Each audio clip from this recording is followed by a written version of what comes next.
I spent an entire career as a ranger for the Navajo Reservation. After 35 years as a ranger, I am glad I am now retired, as the encounters these days have been rising astronomically. It all starts back in 1984, when I first graduated the local Navajo training camp to become a ranger. I'm not a 100% native Indian. My father married into the Navajo tribe after meeting my mother a few months before I was born. I won't go into further details, but basically my dad ended up becoming a legal citizen of the Navajo reservation, so made me half native. Although I had a full residency since my mother was a native, and I was born in the reservation, so I was able to pick up the career as a ranger. There were about 4 of us that graduated the same day. 2 of the guys were already in their mid-30s, while me and my partner had just graduated our studies. We had to do basic office work for the first 2 years of our jobs before we can begin patrolling the Navajo reservation. The normal city police isn't allowed on the reservation territory, but we can issue them entrance if we need backup. We have a radio connection with the local sheriff department, just in case any situations may get out of hand.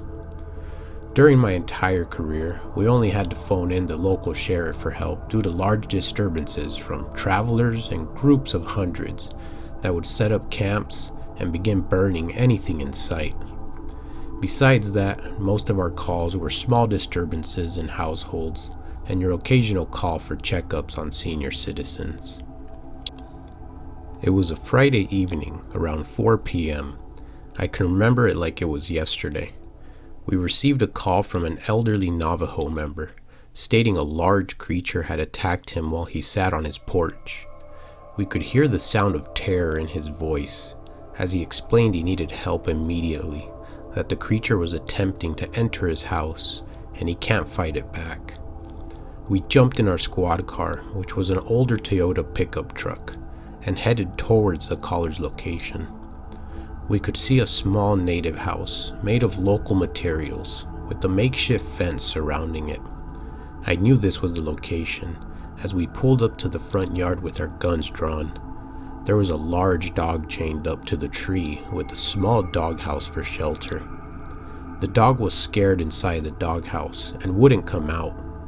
This was meant to be a large, scary guard dog, but instead was whimpering, crying inside its small doghouse.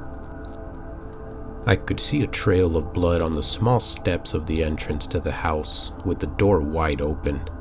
We identified ourselves as the Navajo Rangers, as there was no response from the house.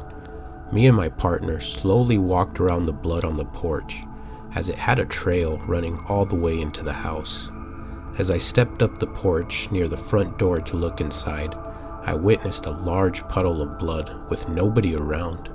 The floor was soaked, and I instantly realized nobody could have survived losing so much blood as we looked around the small kitchen area and bedroom while the rest of the house was empty. We called our detectives to explain what we had just encountered, as they instantly set up a perimeter and began an investigation. After several days, the detectives sealed the documents of the case and was sent to the executive branch of the Navajo government. We never found out what happened to the caller, and the case has been sealed to secrecy from what I believe is to be the witches known as Skinwalkers. I've witnessed a few Skinwalkers myself growing up on the Navajo reservation as a kid. There were several areas known to be where the witches lived, which is where the Skinwalkers would always run back to. It was a small town with people who practiced witchcraft and claimed to convert into human-like animals. They would prey on humans that would wander off in the night of the reservation, and as long as you wouldn't reply to their calls, they couldn't harm you. But the moment you reply and react to their presence, they would begin a painful attack that would end up in the humans completely disappearing. My grandfather was the one who explained the tales to me, and said back in his day, they would have crews of men to hunt down the witches practicing Skinwalker magic. But there is no longer anybody stopping the practice, so they have been experiencing far more Skinwalkers than before. I had seen what I believe is a Skinwalker eating the dead carcass of an alligator in the swamp area of the reservation.